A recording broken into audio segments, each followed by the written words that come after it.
so plenty of catching up to do. Our speaker, Sara, should be very close. She was stuck in, as we know, horrible traffic coming. She comes from, I'm not sure where she came from, Atlanta or Oakland Cemetery, which is on the east side of Atlanta, but she will be here in just a little bit. So we're going to give her a few minutes when she gets here too.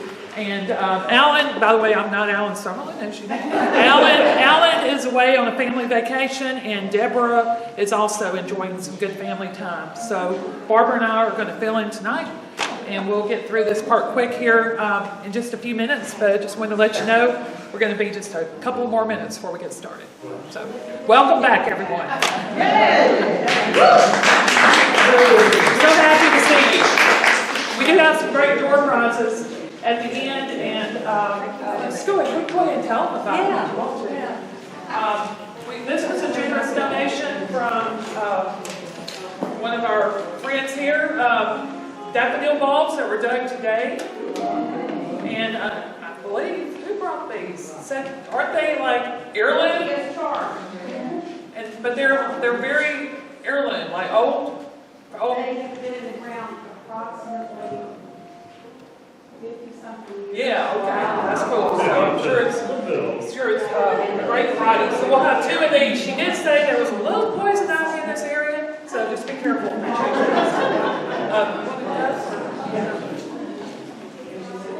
Lowe's gave us this dark crepe myrtle. This is a new, beautiful crepe myrtle. It gets about 4 to 6 feet tall. And again, this is from Lowe's. And this is from Southern Roots. It's Rudbeckia. I'm not sure the variety, but it's good perennial white-eyed Susan here, just starting to bloom. And there are these. We're just Lemon balm. Yeah. Carol brought this. We've got some lemon balm, and it's ready to be planted in your garden that Carol Fuller brought. And Coleus, Carol is our Coleus queen, so she brought some beautiful Coleus at the end of the program. We'll draw for these. yeah, so we're going to draw for all of this, so hang around a little bit toward the end. And then we have a piece of garden art. This is an anonymous gift someone donated, so we'll be drawing this tonight. Isn't that pretty? So anyways, and thank you, Judy Shelnut, for the cookies. We are back in business. Not just in business, but we're in business with cookies. And thanks to Kathy Dodd and Amy Sharp for taking care of our hospitality tonight, and Susan Mills, and everyone else that helped. So welcome back, everyone. Well, Karen, you want to do this? Come in and do this. When do I do this live? Do you want to just Is this belong to anybody?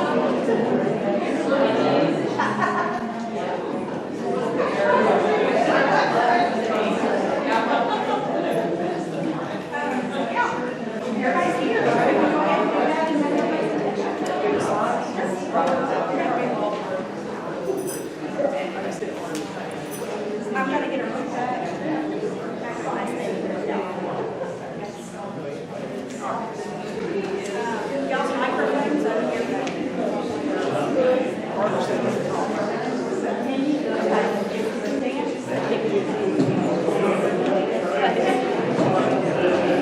Can everyone hear us okay without the microphone? Okay. Thanks, CR. Harley can hear us. I can hear him. You can hear us. I'll give you my notes, Harley.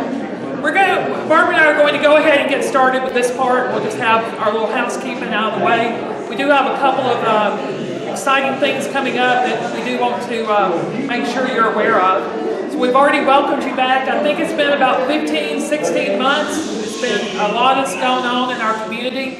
We have really missed all of you. We've missed all of the community projects that we we're normally helping out on, but all of that is back, and we are so proud to be here. So welcome, everyone.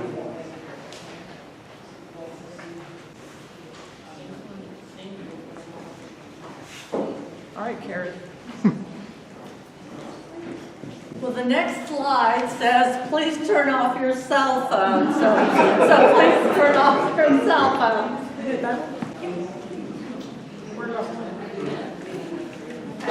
Probably on the computer. We knew the batteries were probably 15 months old. She already changed those. Thank you. All right. Got your cell phone silenced. And we'll have door prizes, and you can either call the extension office or email ahead of time to be eligible for the door prizes. And we want you to thank the people that donate the door prizes. So when you go into Lowe's and Southern Roots, please tell them you appreciate the door prizes. If you need information, you can call the extension office for issues of gardening, water quality, agribusiness, family wellness, and life skills. So we have volunteers that answer the phone, and if they don't know the answer, they'll research it and get back to you. And as you know, we did Zoom classes the first few months of the year, and these are all on the extension website. So if you want to go back and look at tonight, or if you want to go back and look at April's backyard meeting, or some of our presentation, just go to the website, and down at the bottom, see the red, the arrow, you can just click on, and you can sit there on your computer and watch our presentations. Okay, let me add one more thing to that. We have a Coweta County Extension YouTube channel now. That's what it's under, right? Master Gardener, Coweta County. So that's what Barbara was just saying, but you can see all of these past presentations and some of the workshops actually on YouTube. And that's what Mark's doing tonight. He's going to record this, and this will be downloaded on our YouTube channel. So more to come on that. I think that's pretty exciting. And this is really exciting. If you are interested in joining our program, we will have a class in 2022, and applications are now being accepted, and you can do this online or call this number, 254-2620, take in applications, and then just because the class will start in, I think, about mid-January, but the applications and the interview process is all done late summer. So if you are interested in the Master Gardener 2022 class, I highly recommend it. A lot of people here, you make your new best friends. You would get to hang out with us and have a lot of fun. But if you're interested, please know you can do it online, or just ask maybe Karen or one of us after tonight's program. And there's some forums out there. Carol's pointing out in the hallway. And also, Karen wanted me to mention there's some really good handouts over here. One of them is to do with bulbs over on this wall, so feel free to check those out too. If there's anybody new here tonight, Carol Fuller has a program packet to give you. So if there's anybody here for the first time, anyone? if you'll raise your hand, Carol will give you some information. Hey, great, wonderful. Welcome, welcome.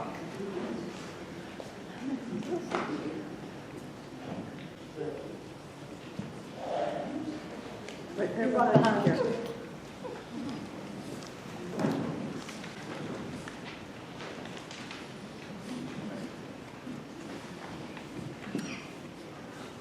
So our next month's speaker is familiar to most of us, David Brown. He's a greenhouse manager and floral designer at Hills and Dales Estate down in LaGrange.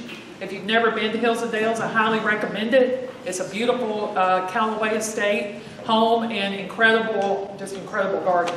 We've done several field trips there as Master Gardeners, and I've been a member there, hold a pass for a few years. And they have an incredible greenhouse conservatory. It's really, really a beautiful place. But David is the floral designer there. His program, he hasn't let me know exactly what he's going to do, but it will center around fresh flowers, the designing with fresh flowers, the arrangements, but he may also talk about how to start a cutting garden and how they have done that at Hills and Dales. All of their floral designs there, they have incredible arrangements inside the home that he does fresh, probably several times a week, and they all come from the gardens there at Hills and Dales. We look forward to hosting him next month. What? Is that going to be able there? No, he's coming here. Yeah, he's coming here. He's coming here. All the better, right here. Yeah, Tuesday, August 10th at 7 p.m. And we'll get to Sarah here in just a moment. But while we're still waiting, I'll tell you, we do have several other speakers lined up. We will have programs through November in the evening, and I don't have dates yet. We don't have them confirmed, but we will try to probably add one morning glory program that we used to have for those of you that have been around for a while. We will probably add a morning glory hopefully in October, but we'll announce more of that maybe next month. We'll have that nailed down. But I think we'll just wait a little bit. Oh, Sarah! I've already garnered her up and everything. Oh, good. Okay, well, let me hold on. Show her the clicker, and I'll be the first one to go. Okay, we welcome Sara Henderson. If you've been here coming for a while, you remember Sarah's one of our just favorite speakers. We appreciate her so much supporting our programs here. And the first time I heard Sarah speak, I'll just tell this quick story, was at LaGrange. They used to have a really nice once a year event there. It had like wine and cheese bar. It was really awesome. And she was the speaker, and I really didn't know Sarah then. We've become friends since. But she spoke on Oakland, the gardens of Oakland Cemetery that night. That was my first time realizing what Oakland was all about. Not just the historical part of it, but the gardens and what they're doing there. She'll tell you more, but it is amazing. It is one of my favorite places to go. And I've traveled many states and looked at many gardens, and it is truly one of my favorite. Not just for the history, but for the beauty of the gardens and the authenticity of those gardens. So we welcome Sara Henderson here tonight. Sara Henderson lives and gardens in the place she was born, which I think is really cool. A piece of Atlanta that has been home for 4 generations of her family. All around her is woven the tapestry of both the tried and true, of new introductions, a living workshop of what will grow well in our area. Her grandfather was the first gardener there, and his prize-winning camellias are still a centerpiece of that garden.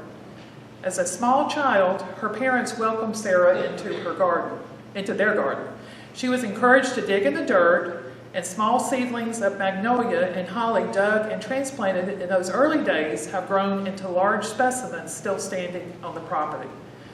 Listening avidly, she heard the stories of 2 great aunts who were wonderful gardeners and saw the joy they received from their avocation and the beauty they created and shared. With her passion for sharing knowledge and empowering gardeners, she understands the power of groups of like-minded individuals working in garden clubs and plant societies. She's a founding member and past president of the American Hydrangea Society, a past president of the Georgia Perennial Plant Association, and enjoys working with garden groups throughout the Southeast. As a professional, Sara shared her love for nature and her gardening enthusiasm through work with public gardens at the Atlanta History Center, Vine's Botanical Garden, Barnsley Gardens, the Atlanta Botanical Garden, and as Director of Gardens for Atlanta's historic Oakland Cemetery for the past 13, 14? 2006 plus. Yeah, okay, so for several years. So please welcome our speaker, Sara Henderson.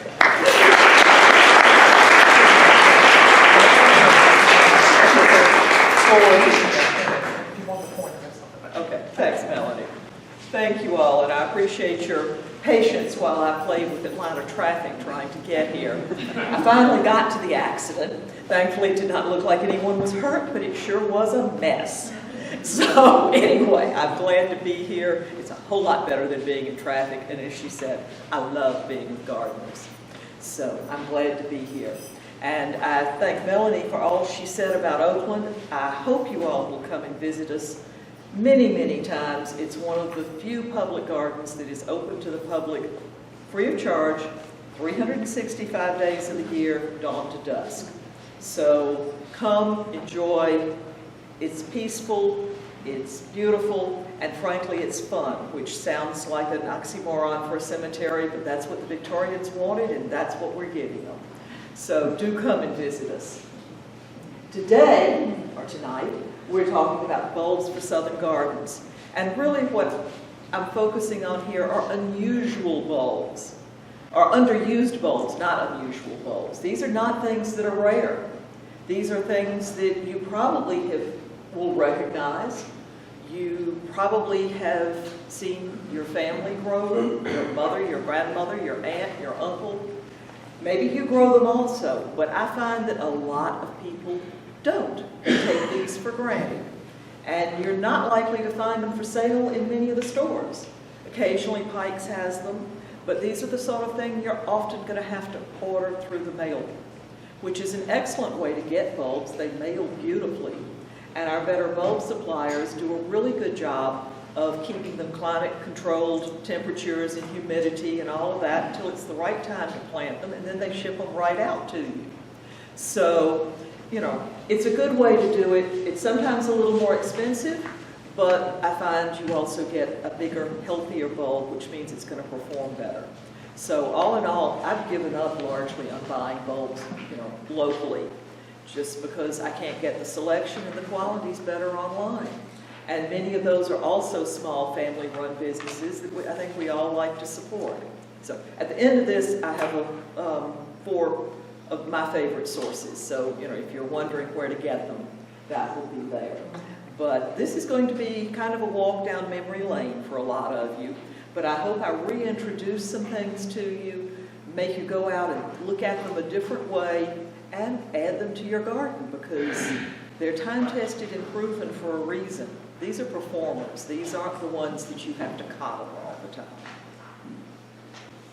And yes, Virginia, there is more than tulips and daffodils. Nothing against tulips and daffodils, mind you. But there are other things. They will expand your season of bloom. And also we're going to talk a little bit about a couple of tulips and daffodils that are just lesser known and really good choices. I don't think I need to explain to you what a bulb is. For a lot of groups I do, but in this case, I will suffice to say they come in all shapes, sizes, and colors.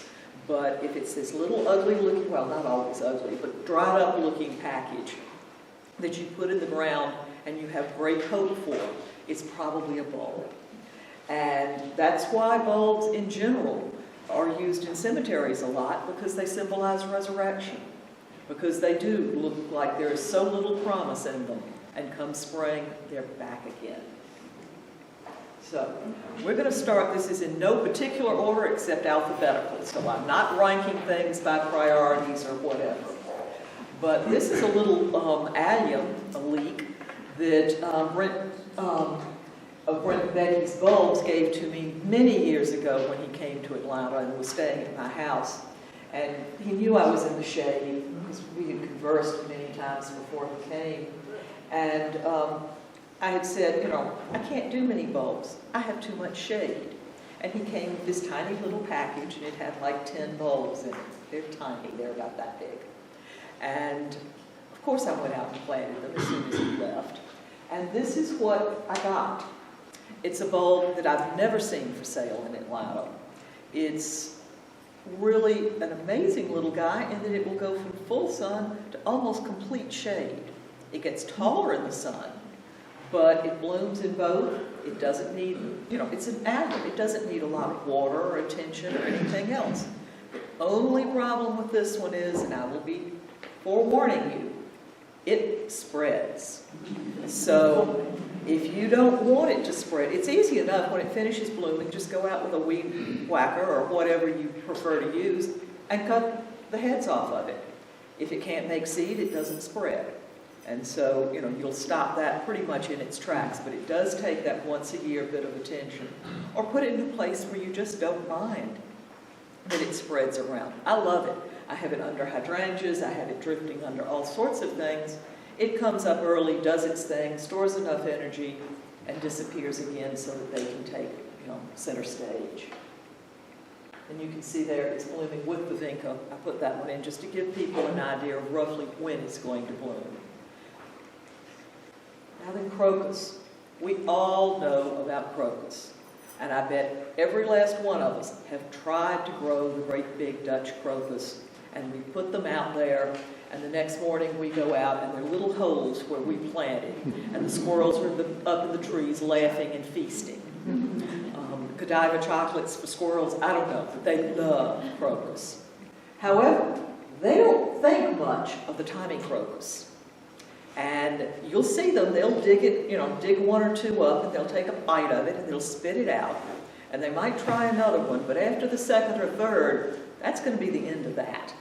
And I have had Tommies settle into my garden and come back year after year for over 10 years. And the squirrels just leave them alone. I don't know why. I'm not a scientist to tell you what squirrels like and don't like, except that they don't like these. They're readily available by mail. They're cheap as anything, so you can put lots of them out. I even actually grow mine amongst mondo grass. They're robust enough to come up through the foliage, and their foliage looks exactly like the mondo foliage, so when they finish blooming, it can ripen right there on top. And when it turns brown, I just rake it once, and that's that. If it wasn't right up close to my door, I probably wouldn't even rake it. I would just let nature take its course. But where I am, it would be really in my face and bother me. But anyway, they're wonderful. The purples, the Lilac Beauty and White Will Purple, are what I find to be the most productive, the most reliable. But you can go away from those colors, Roseus, Ruby Giant. They're all good until you get to the whites, and they are beautiful, but they are definitely not as robust as the lavenders are. So if you want to have the whites, and I do, I'm like anyone else, I'm a plantaholic, put them where you can, in a choice place where you can really enjoy them, but don't try to have, hundreds of them drifting through your lawn. Use one of the lavender ones for that. And the fall blooming ones. How many of you all have used the fall blooming crocus? Yeah, not many. I suggest that you all try them. They are really such a welcome thing in your garden. For me, they come up, I've mostly used speciosus, although I have the sativas also, but the speciosus comes up right about the time that my oak trees are dropping their leaves. And having them come up through those still, largely brown, but still touches of reds and golds and such is a really beautiful moment in the garden. And again, they're so easy to grow and so easy to plant. I actually forget where I put them. And then they come up and, I go outside one day and what is that line? Oh, it's up. And so it's just a really lovely moment in the garden. And no, the squirrels don't bother these either. If they ever found out how expensive saffron was, they might try to go into business. But, And you can actually harvest that. I've never actually bothered, but you certainly could. I'd rather have the flower than risk breaking it apart trying to harvest the saffron. And the cyclamen. Again, how many of you all have cyclamen in your garden? 1, 2. This is something that needs to be rectified. They are expensive. There's no way around it. You're going to pay $3 or $4 for one little corm. And it's going to be, when you buy it, it's going to be about that big. Now, I have seen one in a friend's garden that grew to be about this big and was jaw-droppingly gorgeous. But even if it never gets that big in your garden, it will put up these cyclamen flowers in the fall and really into the winter time. And they're always a delight when I see them. Mine have grown, they have flourished, they have spread, and my understanding is that ants actually collect the seed and carry them about because they certainly do come up in places that they did not fall or roll to. But they never come up anywhere you don't want them. They're just lovely. Amongst any, high shade would probably be their choice. They're not really lovers of great heavy sun. I think they'd rather have heavy shade. I've got some under Japanese maples that do just fine. But they don't want a whole lot of water, just average garden conditions, which seems like a cop-out, but that's really about the best way to describe it. As you look at, oops, I did something wrong, guys. I must have hit the wrong buttons. Anyway, what I was going to say while she tries to get me back online is that little round thing, it has a little dimple on one side. Other than that, you really can't tell what's the top or what's the bottom. And that little dimple is going to have remnants of previous leaves and flowers, so you'll see kind of little, almost like scars on it. That's the top. And thank you, thank you. What I'm talking about here is this guy. And you want to put them top side up. Bottom side up doesn't work. But if you can't figure it out, put them on their side. They'll figure it out from there. But if you don't put them in upside down, they won't be very happy about it. But you know, it's a small investment in the beginning, but it will bring you years of joy. Okay, snowdrops. This is one that I gardened with probably for 20 or 25 years, or did not garden with. I gardened without them because I didn't think I could grow them. I thought they were for England and for places further north, and that they just weren't going to do. And then years ago, the Georgia Perennial Plant Association asked me to design their garden for the Southeastern Flower Show. And my topic was the winter garden, based on Elizabeth Lawrence's book of the same name. I will confess I chose to use a book because I wanted to go for the literary award, which is often a fun thing to do. And so I picked that, and I got a copy of it. I've read Elizabeth Lawrence before, and if you haven't, I highly recommend you reading her. But I hadn't read The Winter Garden, so I got a copy, and I sat down with it, and I got up rather quickly and went to my desk and got a stack of Post-it notes to make notes for anything I thought I might want to include in the garden. By the time I was on my second pack of Post-it notes, I knew I was in trouble. Yeah. But it has definitely spurred me to have more winter in my garden because, let's face it, it's a beautiful time of year for us. And if you may not be like me, but one of its greatest advantages is there are no mosquitoes. But even so, it's just, I really have fallen in love with the winter garden. But the fact that she could grow snowflakes to the point that she was digging them out and giving them away told me that if she could do it in Charlotte and Raleigh, I could do it here in Atlanta. And so I tried it, and I failed. I had gone out to Pikes, and I had paid a pretty penny for a little bag of them, and I failed. No way around it. And the next time I saw Brent Heath, I said, Brent, what did I do wrong? And he said, you bought them retail. Pardon me? Well, he then explained it to me. Those bulbs, if you haven't ever dealt with them, are about the size of my little fingernail. So they're tiny. And they will dry out very quickly. So you want to get them right before you plant them. And then you plant them very early. Because if you wait till normal bulb planting season, they're not going to have time to get settled in and be ready to bloom. Because they bloom in January. So, you know, that was a large part of the problem. The other part was they're so small and they dry out so quickly that you put them in a bag and you ship them across the country and they sit in the back room of a nursery for a few weeks and then they go out on a peg on a piece of pegboard and there's not much life left in them when you buy them. So this is definitely one that I would say almost without a doubt, mail order these from a really dedicated bulb grower, not some big conglomerate that does everything else in the world. But go to someone who really specializes in bulbs. They won't be appreciably more expensive that way, but you'll get better bulbs. And then when they come, get them in the ground. They don't like to wait on your kitchen counter. Other than that, they're easy.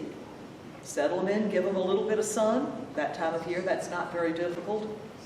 You know, I planted mine in amended soil and such with good drainage, but I think we'd mostly be doing that for most of our bulbs. So give them a try. The straight Nivalis has been, for me, the most successful. Floriplena is interesting to me. That's the double form, and you do see it fairly readily available. But these little guys hang down. You don't see the fact that it's a double form. And I find the others really perform better. So if you haven't gotten bitten by the bug, there are collectors in England that may have more than 100 different varieties, and they can tell each one apart. So, if you don't get into that, just stay with the basic ones. Oh, I'm moving back to the sun, almost summer. This is our season. This would be May. And this is the Byzantine Glass. And they are shocking. They are beautiful, but that is truly the color. It is as fuchsia, or whatever you want to call it, as you can get. And they bloom, they're about this tall. They don't flop. They're very delicate. They're heirloom bulbs that date back, way back into the 1800s and before. And they really want to perform in your garden. Every few years you're going to need to divide them. But other than that, they're really largely carefree. What you see them growing with here is some blue iris at Oakland. We've had them with the iris pallida. We've had them with other blues. And they marry beautifully, and the two colors seem to work well together. The blues soften the pink a little, and the pink enlivens the blue. So it's good. They cut well, but they do not have to be staked like their taller cousins that we all laugh about. Yeah. Sarah, would they be good with Procosmia? Procosmia is blooming now. These are going to be A bit back later. in May. Is it May? Okay. So they would probably, you'd have a succession, but you'd be putting two thugs together as far as multiplying. And Yeah. the foliage is very similar, so Okay. you might be better off doing something different. Thank you. Uh-huh. Okay. How many of you are from South Georgia? Okay. I bet you all recognize this bulb from seeing it in front yards and, along walkways and all. But you don't see it much up here. But it's totally hardy here. This is a hardy amaryllis. And I first met it in Ryan Gainey's garden, I don't know how many eons ago, because it seems to always be in bloom for Mother's Day. And he was always on the Mother's Day tour. And so there it was in his front yard. The clump was getting bigger and bigger and bigger. And then it started getting smaller and smaller and smaller. And what I realized was happening was what happens to a lot of us. The trees were growing. It wasn't getting as much sun. This is a sun lover. So give it as much as you possibly can and let it, amend the soil well, get it planted, and then let it be. It needs to stay put and not get divided every year. So I have a feeling you're going to have to mail order this one. Or either that or find someone who has it that will share an offset, because just like any other amaryllis, it does make offsets. But, you can mail order them without any problem. So, but boy, is that a bright spark of color in the middle of the garden in early summer. Now, the Spanish bluebells. Now this one is about as tough as nails. This is the one we turn to at Oakland whenever we have a problem site. It's also the one we turn to make that connection between the daffodils and such and into more of the summertime. We always use the blue one. It's the most robust. The others are lovely, but again, it's kind of like the white crocus. It's not going to have the same oomph that the blue one does. But these will spread. They will grow in the shade. Heaven help us, they will grow in the shade under a limbed-up magnolia tree. So this is really one of those doers if you need to fill in some things or whatever to get you over that season. As you can see, it's blooming with the woodland phlox. And so it's definitely that transition from early spring into early summer. But it's one that we wouldn't do without, and it truly is tough as nails. Nothing bothers it. It spreads, it blooms, it's lovely. It makes a wonderful cut flower. So there's really nothing to say against it. But in bloom, it's going to be about maybe a foot tall. So it's not a large thing, but it is definitely showy if you have a drift of them. And our summer snowflakes, which are the other version of the snowflake or the snowdrop. And this is the classic southern one that we've seen in old gardens Again, lined out along the front walk, in clumps and beds, wherever. You can find it pretty readily, but you're going to find hybrids. And I personally like the straight species the best, because I find that it multiplies more. It's not quite as large. It's going to only be about this tall instead of about this tall. But I find that it clumps up, and it just multiplies better. It's as simple as that. Easy to divide if you want to, or just let it continue to make, a row like this that gets denser and only divided every few years. But it's a classic southern bulb, and it really deserves more attention than we give it. And again, I would say give it as much sun as you can, but it doesn't seem to really be picky. I don't know that it would like dense, dark shade, but yeah. Is this in the same family as Lily of the Valley? No, Okay. no. This is actually a leucotrium and, where are Lily of the Valley now? Confilaros? Yeah. So, at this point, I was writing an article for someone earlier today that I was doing for Oakland, and they were asking how to figure out the history of a bulb, of a plant, how to go back and identify whether it had been grown in this period or that period. And I thought about it. I did not make a snarky comment to begin with, but I was sorely tempted. First, you've got to find out how often the botanists have changed its name. And with DNA and all this, it's happening a lot. They're learning more, so they're changing names. But when you try to tie it to the name it was in the 1800s, it really does become something of a challenge. Now, this is a lily. Not like Lily of the Valley, but a true lily. And this one is going to bloom late in the summer. Most of the big lilies are blooming now. This one's going to come in August, September, usually. And if it's happy, it's going to be on a stalk that's 6 feet tall. It's amazing. Put it in the back of the border. Let it come up amongst rose bushes. They're airy enough, it'll come up and it'll support it and keep it from flopping over. And usually by then, you don't really want to look at the roses that much anyway, so give it something else to look at. It is just an amazing lily. I first met it at Barnsley Gardens, and I have enjoyed it ever since I was there. We have it at Oakland. We let it seed around to its heart's content, which it does quite freely. We actually had one blooming in a brick patio or brick walkway once.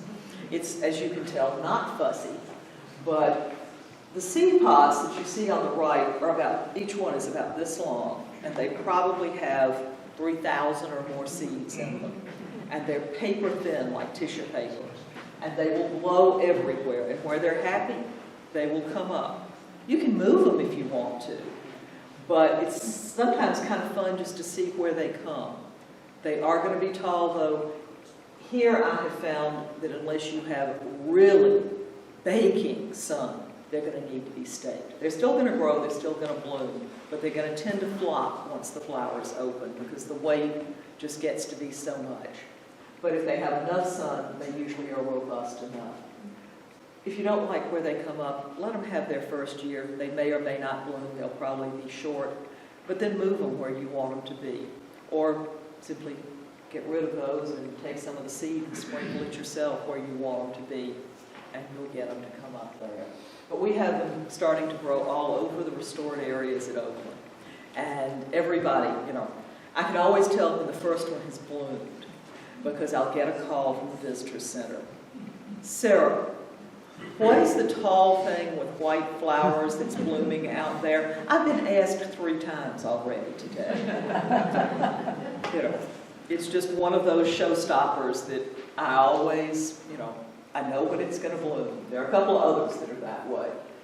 But right now there's no sign of the buds there. But the ones at my house are probably about this tall already. And I don't have a great sunny spot, but they still do. Another one that will take a fair amount of shade is the Lycoris clan, whether it's radiata, the spider lilies, which is my favorite of them, or some of the other colors which do very nicely but aren't quite as readily available and don't seem to be as robust as the others. And if I keep saying robust, forgive me, but I like a plant that wants to do in my garden. I've reached a point in my life where there's only so much room for plants that you have to coddle all the time. Or, come on, please, you're going to live. I want you to live, please. No. But all of these have one thing in common, which is they bloom without any foliage. And so they're all going to come up, as you can see over there, on these stems about this tall, with a head of flowers about like this, and it's going to bloom, and then it's going to wither and maybe make seed, and then you're going to start seeing the bulb foliage come up in its base. And the foliage will be there all winter. So it's a way to kind of weave amongst your perennials or whatever, so that you have something green in your garden during the winter time. You can divide them, of course, as they get full, but you can also just let them go. So this is one that I love. It's also one, much like the galanthus and the snowdrops and so forth, that one of the easiest ways to multiply them or to share them with friends is to get them in the green, as they call it, which is you divide them when they have foliage on them, and then you move them immediately to their new home, and they don't miss a beat. They just keep right on, keeping on. This is another lycoris. This is the surprise lily, or the resurrection lily, or the naked ladies, whatever you want to call them. And yes, naked ladies is one of the common names for them. And we used to get playful with it at Oakland, but now people have kind of figured it out that we'd post on Facebook or something like that, that the naked ladies looked beautiful on the grounds today, and see how many responses we got. But for what it's worth, they opened this week, so the ladies are coming. But they are taller. They're going to be more like this. Their foliage is about yay wide instead of about this wide. But other than that, they're pretty much like the lycoris. They do appreciate more sun, has been my experience. But the ones that are blooming now are up under a small tree, so it's not like they have to have really full baking sun. So. Muscari. Of course you know muscari. And this is one you can buy anywhere you want to. I mean, it's just readily available. It's tough as nails. However, you're going to get most likely one of these blues, one of the mixtures that they have, and they're hybridized. Not that there's anything wrong with being hybridized, but I love the neglectum. It's a little messier looking, but I find it very useful for my other bulbs, because that foliage comes up in the fall, and it's there all winter long. And so I love to plant them under daffodils or whatever, and that way you have that foliage going, don't you dare dig here. I've got bulbs under here. I got to protect them. Don't dig this spot. Because otherwise I tend to be going around, as I think you probably do also, if not, just don't tell people that I do, with this pot in your hand going, now where can I put this? Yeah. Well, this will stop you from putting the shovel in the wrong place, which I find to be a good warning, not only to protect the bulbs, but other dormant perennials. But they're super easy. The blue is pretty. They cut really, they're short, but they cut really nicely. And I love little vases. I have this affinity for them. And so I love to get little things from the garden and fill them up and bring them inside. But anyway, you can get all the others. The plumosum, I find it more interesting than beautiful. It looks better in the picture than it did in my garden. That's just my personal opinion. The others, they all do well. I like them all. I love the blue. I'm addicted to blues. And so I wouldn't say any of them aren't good for your garden, but the neglectum is the one that I find to be the good indicator in the garden. It's harder to find because it's not as showy and flashy as the others. Yeah? Where do you get the plumosum? I've seen it at, Brent Behnke usually has it. She will have it, you know, the bulb growers have it. But I always like to pair my Armenia, that's the way you pronounce it, with Tulips. yeah, that would be beautiful. Because they come up close to the same time. And then no animal will eat them as a result of having them next to the For the daffodils. daffodils, yeah. So, As long as they're near the daffodils. Yeah. yeah. And I'm going to quote Alan Armitage to you. get the syllables in the right order and go for it. Right, that's right. That's right. Horticultural Latin was never a spoken language. So, it's for communication. It's not for, showing off. But some of them are tongue twisters. And I promised you we'd look at some daffodils and narcissus. These are all heirloom ones. And these are some that we use at Oakland. And I put them in because people forget that these guys have been in gardens for generations. And in fact, we get most of ours when somebody will call us and say, the house down the street has been vacant for a year or more. The lady moved out, and it's been sold, and there's a rezoning sign up front, and we think you ought to come get the daffodils. And we'll usually, it's very helpful if there is a rezoning sign or if there is a for sale sign, because we can go to the realty agent or whomever and usually get in touch with the family or whoever has rights to it and say, may we come get the daffodils? And I don't think we've ever been turned down. We did have one person ask us if they could have some, if we would dig some for them so they could take their grandmother's daffodils to their house, which we were happy to do. But for the most part, if the bulldozers are coming, if you can reach the owner, they will be more than happy to give you permission to go in and dig. And the pseudo-narcissus is the one that you're going to find the most. It's the one that we've dug the most. By the thousands we have dug them. And if you find them for sale, the last time I found them for sale, they were $3 a bulb. Why, I do not know. They multiply like rabbits where they're happy, and they're tough as nails. So, but it is also incredibly early. We do a daffodil day every year, and we've nudged it back, nudged it back, nudged it back, and now it's at the end of February, because that's when these guys are blooming. So, we tried doing it in March, thinking nobody would come in February, but if they wait until March, the main show is over. We've still got lots of daffodils, but the showiest part is over with. Right.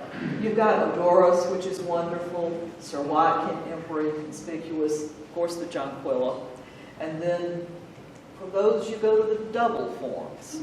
And these are all old southern heirloom bulbs.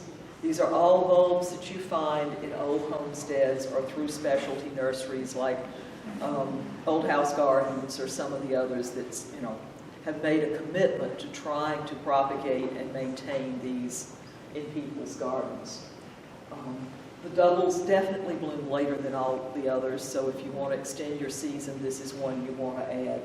But other than that, they're all really tough. Give them a fair amount of sun, a decent environment, and just let them do what they do.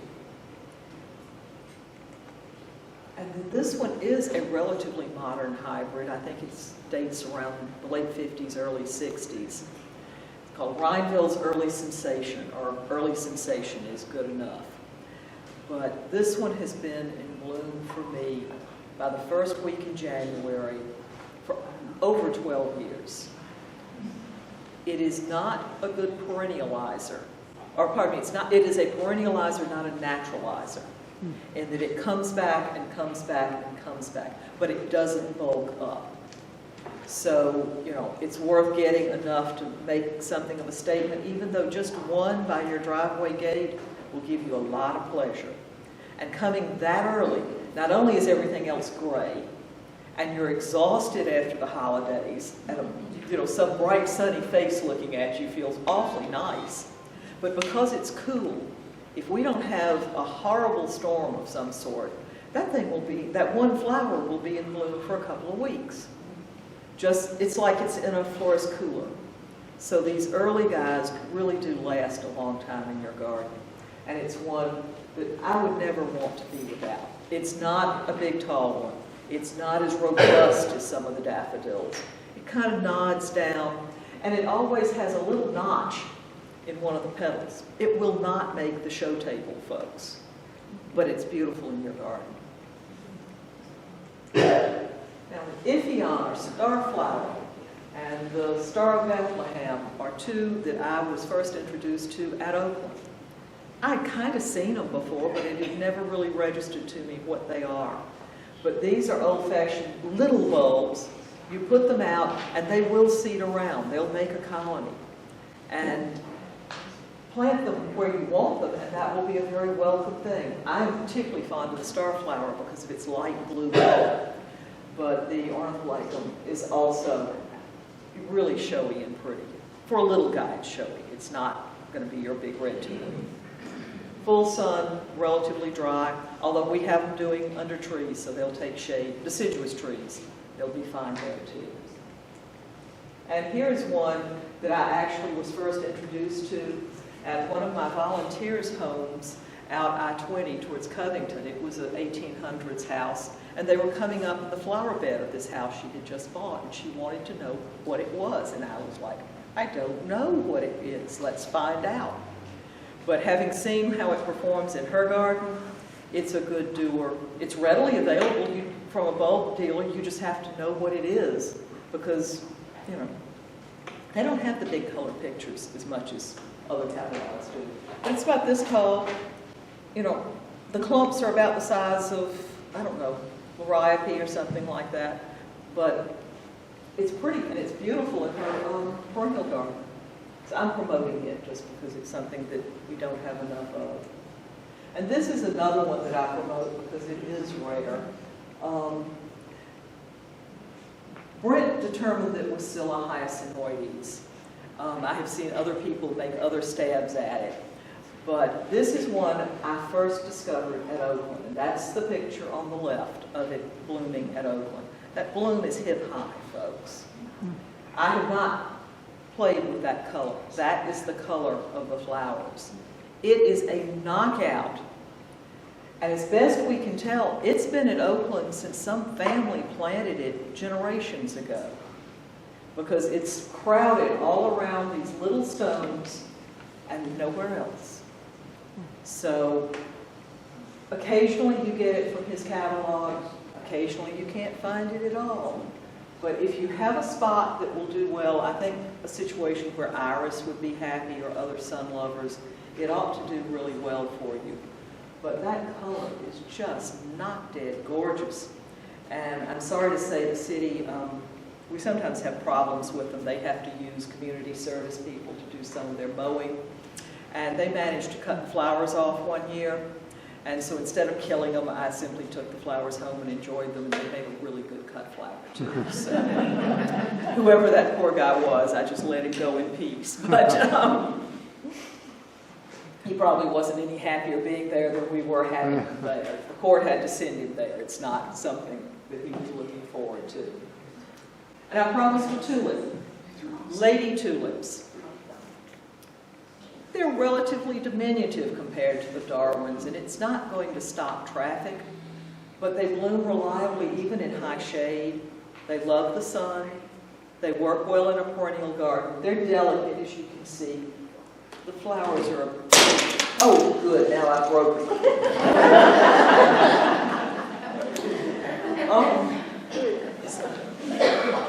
Yeah, I don't even have my glasses to put the thing back in. Anyway, they are very, very delicate, and they'll turn to the sun.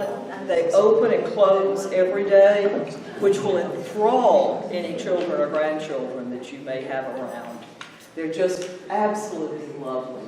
And again, this is a tulip that will settle into your garden and keep going for many years. In fact, I still haven't lost my original planting. It's moved around a little. I think there have been some seed. Yep, you fixed it, thank you. What would I do without you?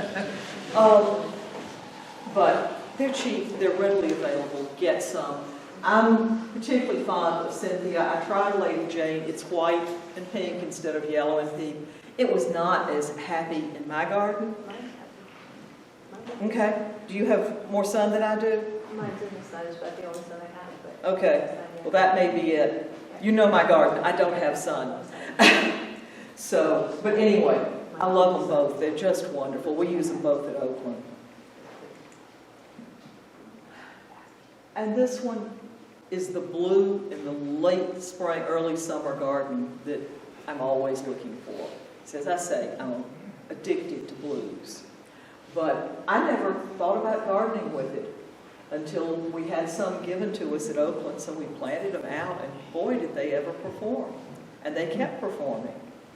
So it is one, it's about yay tall, very airy, as you can see. You can see right through it, but the color is just amazing.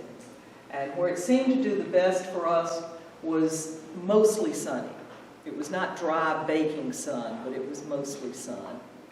So I would suggest trying that one. And the Zephyranthes. Mine, in fact, opened this week. And so there's several. They open at different times of the year. But I love them. They call them rain lilies. Well, folks, it's rained every day for weeks. And it just now decided to rain, or to come up and bloom. So I'm sure that does help. I can remember as a child in my grandfather's garden that they would come up after that first really good rain, in the summertime. But they don't seem to mind being constantly wet either, is all I can say. But these are ones you're going to probably have to mail order also, but it's well worth it. There are many more than these. I put the ones that were the old-fashioned ones in there, but you can get oranges and all sorts of colors if you want to experiment and play. You can put the colors together too. You can put the Yeah. different varieties together. Sure. It's very nice, and it's always such a nice surprise when they pop open. Do you find the different colors bloom at the same time? No, they do not. I did not, yeah. Generally- Our experience has been they don't. Generally, they don't. They do like to have a little bit of fertilizer by early fall, just to, Okay. I did notice that. I got mine from, what's his name? I got mine from Jinx Farm. Southern Bulb. Yeah. Southern Bulbs, Jinx, whatever, yeah. Yes. Plant Delights, yeah. Plant Delights sells a lot of unusual ones too. You'll pay for them, but they're wonderful. And they come potted up, not bare root, which is always nice. But this is a little bonus plant that just surprises you every now and then. It's that little moment of magic in the garden that you weren't expecting, So, talking about bulbs, if you want to learn more, because there's a lot more to learn than I've had time to go into tonight. My favorite, as I say, the Winter Garden was what started this, but the Little Bulbs is Elizabeth Lawrence's discussion of bulbs. And she's a chatty writer. This is not a, reference book. This is the sort of book you curl up with a cup of tea or hot cocoa or something on a cold winter day and just relax and enjoy. But you'll learn a lot, even though it is such an easy movie. Garden Bulbs for the South by Scott Ogden is good, but it comes out of Texas, so you're going to have to make some mental calisthenics as to the difference in the conditions and so forth. Top right is Sarah Madden Beck's Daffodils in American Garden, 1733, I guess it is, to 1940. Sarah has worked with us at Oakland, and this is her second book, but this one is a really wonderful book if you're interested in the history of daffodils and in some of the older varieties, because most things you find aren't even going to pay any attention to them. Down below that is Brent Heath's book on daffodils, and then next to that is Chris Weisinger's Heirloom Bulbs for Today. So he was known as the bulb hunter because he was one of the first to actually start a business trying to save and reintroduce these heirloom bulbs. So these are all books you can go to. There are lots of others out there, but I have tried to stay within those that are somewhat southeastern regional because, let's face it, the Pacific Northwest is a whole different world than we're in. So, and these are the sources that I will suggest. I realize Old House Garden is not exact, or Connecticut is not exactly southeast, but they still do bring in a lot of the older bulbs and the better bulbs, and they will get them to you in good condition at the right time of year. And so I thank you, and if you have any questions, I'll be happy to answer them.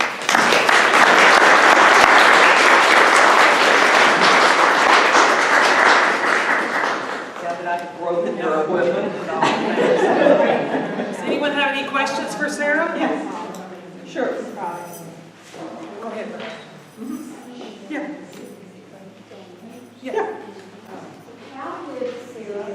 gardening inside the cemetery actually start? Was this done by families that were planting rows and taking cuttings and whatever? Okay. And ballpark when did it start? Okay. Oakland was founded in 1850. And it was founded because the churchyards were full and the city fathers in Atlanta went, we've got to do something. So they bought farmland way outside of the city. We're a mile and a half from the capital. And they started the city cemetery. It got renamed later because of the oak trees, but it's the same thing. But this was during the Victorian period. And the Victorians, you've probably heard about the Victorian rural garden cemetery movement.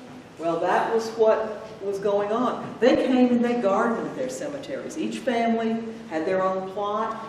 They did whatever they wanted. It was kind of like a community garden. They weren't much on growing food from what we can tell, but they would grow their ornamentals and all of that. Some of them didn't.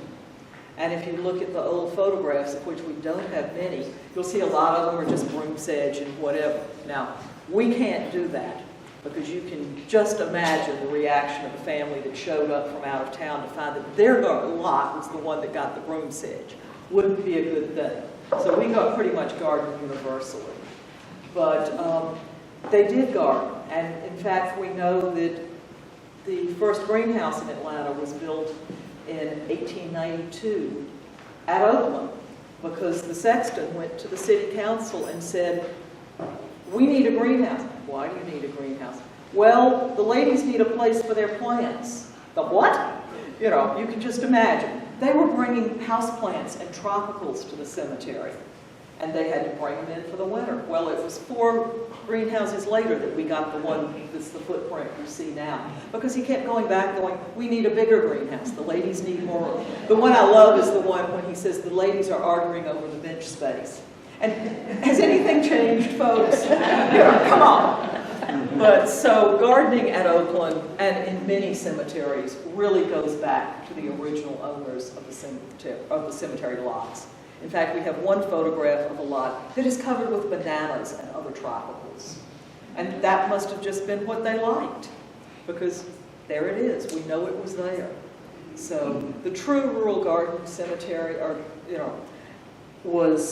actually came out of the north, and it came down south and around when a landscape designer named Stroud decided that all of these old-fashioned Victorian cemeteries should be wiped clean of ornamentation and tackiness.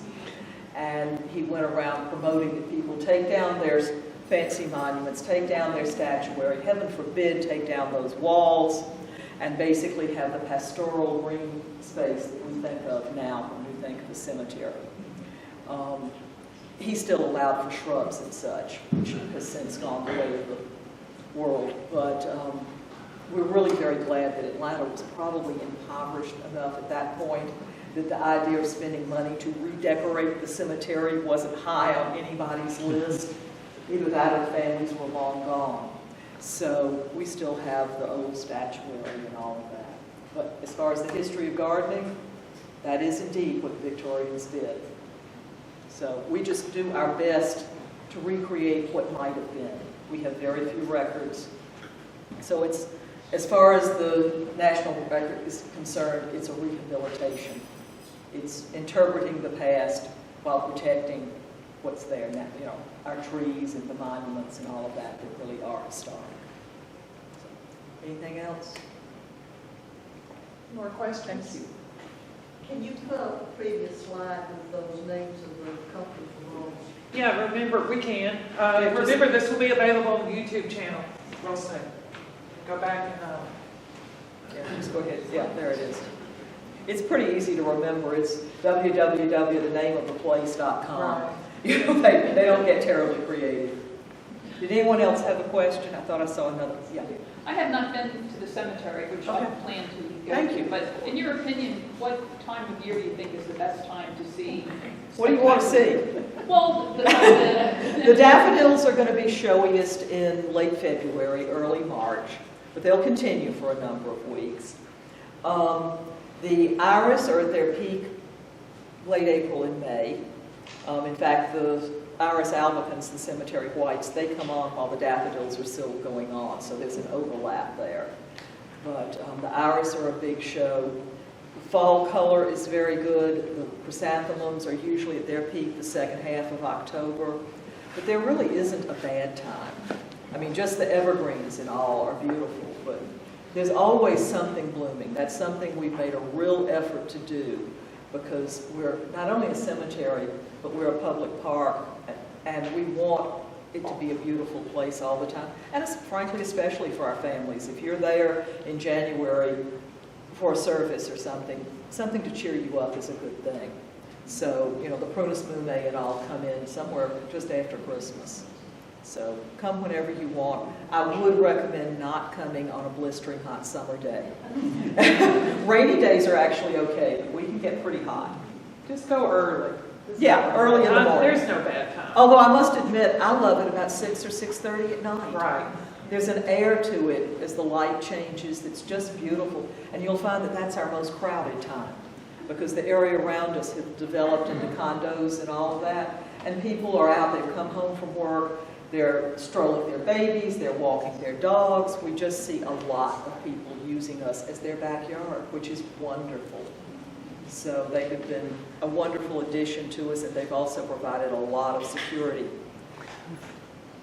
Quick question about your sources.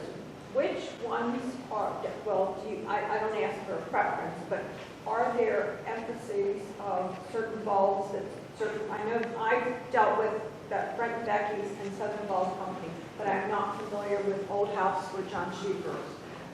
Do they have certain... John Sheepers is another really broad bulb specialist, and they have good things. I tend to prefer Brent and Becky's, possibly because I know Brent, but also because they take good care of us. For the fall plant sale, which, by the way, plug, is the last Friday and Saturday of September. But they'll get us the bulbs to sell. They'll work with us and let us know what bulb is coming in late, the ship's delayed, you know, all of that stuff. You can't ask that of everybody. So they take good care of us. Old House Gardens and Southern Bulb Company I think of as being more the specialty niche kind of bulb supplier. So, you know, look at all of them and buy from whomever you find what you want. They're all reputable, they're all good people, and they'll all, you know, give you good value for what you spend. Yeah. Do you take contributions for your bulb setup? What do you mean by contributions for the sale? To donate bulbs? Oh, what kind of bulbs are you talking about? Well, I would love to talk to you whether it's for the sale or whether it's for planting on the grounds. Because we are restoring another 4 acres, so we are getting ready to start adding to them. Yeah, it just keeps marching on. In fact, probably tomorrow morning it will be my pleasure to hire a new gardener, because we are so short-staffed to keep taking on these extra acres. So we're excited about it, but I can buy some plants, but I can't buy a lot of other plants. I just can't get them. So we're always happy. And even if it's something we could buy, it's money we can spend somewhere else. So, yeah. Is the cemetery expanding, or are you just revitalizing areas? The foundation that I work for is a friends group with the city, and we're restoring and preserving and sharing is our mission, the cemetery. And back in 1975 or so, they started raising a little money and then putting it into restoring something, raising a little money and putting it into restoring something. And the fact is, it was a spot here and a spot there and a spot here and a spot there, and it didn't show. It didn't. So we have since, probably 15 years ago, came up with a plan of sections of the way we would march through the cemetery. And they were somewhat randomly selected, just trying to be about the same size and all of that. And we've been following that largely, but we also will follow the money. If we can raise money for something, we'll do as much of that as we can. So the plan is of 48 acres. About 6 or 7 acres of that is Potter's Field, which we will not landscape. Another portion of it is the Confederate grounds, which we are not landscaping. We are installing the hedge around it, but we have records of that being historically there, so we'll put that back. But otherwise, we're basically taking it all on. So it's just, as we raise money, we do a little more and a little, we never stop. I mean, I have not seen a time when we weren't. Right now, we've added a new gate on the east end, not where the old east gate was, because that was on Boulevard that they dug down to put the road in. And you'd have to jump out of the gate to get out of there, down near it. And so we're restoring the area inside of that, and we're working on the historically African-American section. So they're both kind of running in parallel to each other. So any other? Well, thank you very much. I've enjoyed, as always.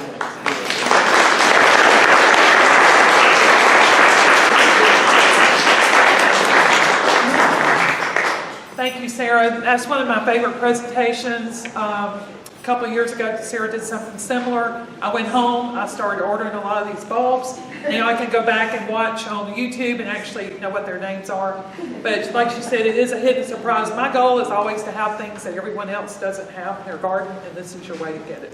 So I know everyone really enjoyed that. And I can't say enough good things about Oakland. And I don't know if Sarah mentioned this, but you can, the park is free. 24 hours a day, 365 days a year. But you can become a member of Oakland and help support it. I think it's $40 a year or something like that.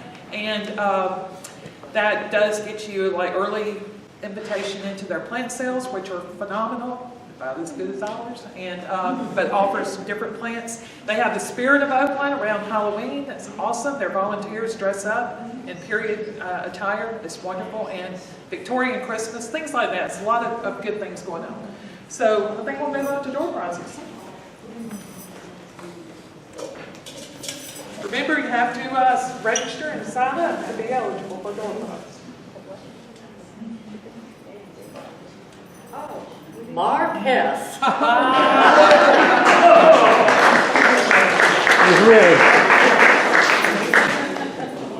Mark Hess, no. They're all Mark. I used to go first. I like that one. I do too. Sandy Cundiff. Sandy Cundiff. All right. Step right up.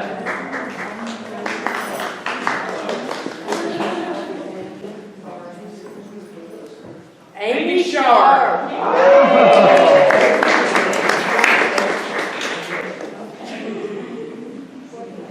Anything to choose from. You just choose whatever you want. Red. Oh, Brett. Brett McCormick. Those are daffodils.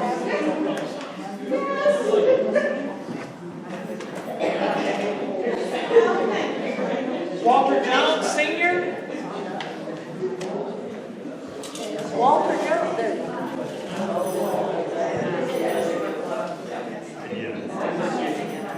Ed. Ed Atkinson.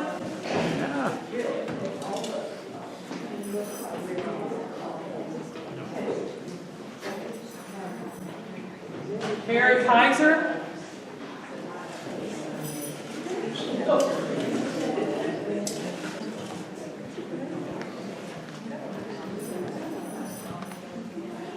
Dave Granrose.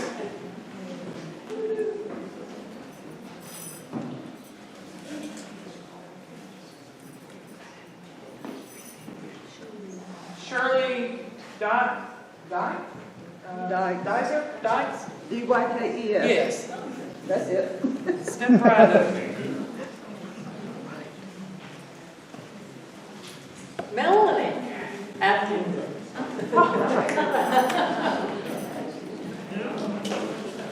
Yay. What? What is the boss at? Kathy Dodd. Kathy Dodd. Step right up. Call you some lemon balm we have left. Grab a cookie on the way out too, everyone. Kathy Olmsted. Kathy Olmsted.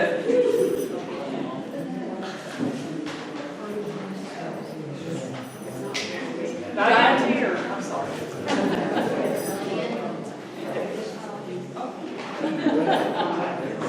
Susan Mills. Susan Mills. Where's Susan? In the kitchen? She's here. Oh, there she is. I'm Oh, okay. Okay. She's directed about our video once again. Kathy Hefner.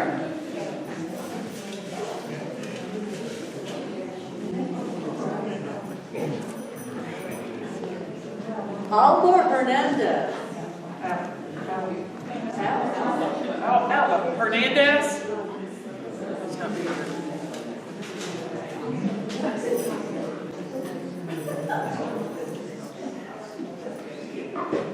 Ellis Grubbs.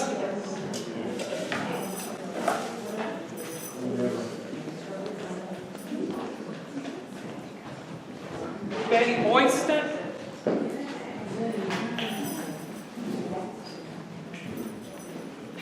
Harley. Arliss. Step right up.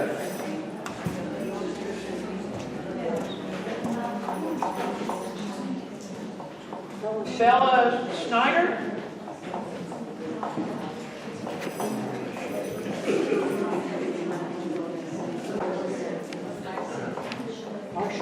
Marsha Watts.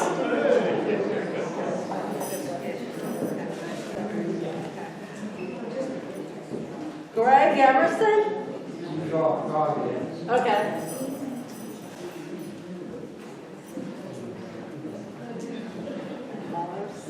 Marlissa. Marlisa. Yes. That's her. Story of my life.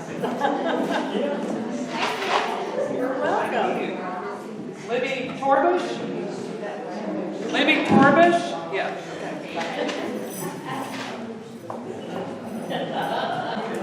Kathy LeVar.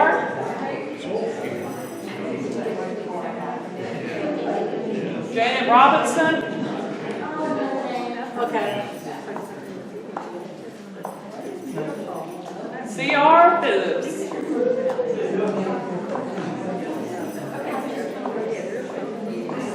Judy Lipman.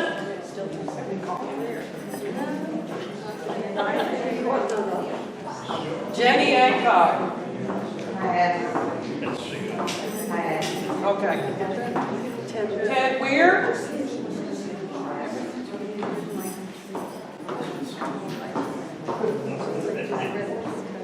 Rebecca Kelch.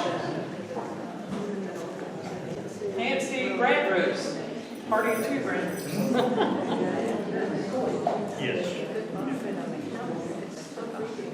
Betty Lambricks. See it. Ruth Phillips. Party of two Phillips. A lot of couples tonight. That's good. Ethel. Ethel Bolton. Ethel. Ethel Bolton. Yeah. Molly Flores. There's not one plant Lolly doesn't want or have. Carol Stewart. I can't look at them in couples. Chris Adams. There you go. She's Good.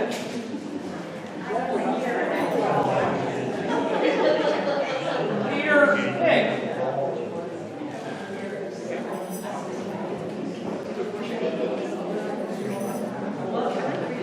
Blake Icon. Okay.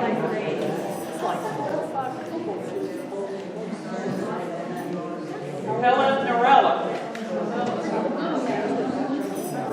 Scout. Okay.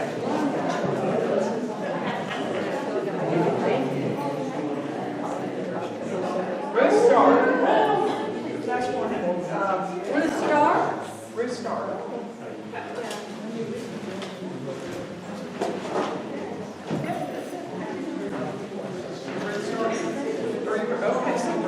Thank you all for coming, and thank you, Carol Fuller, for propagating all of this culture.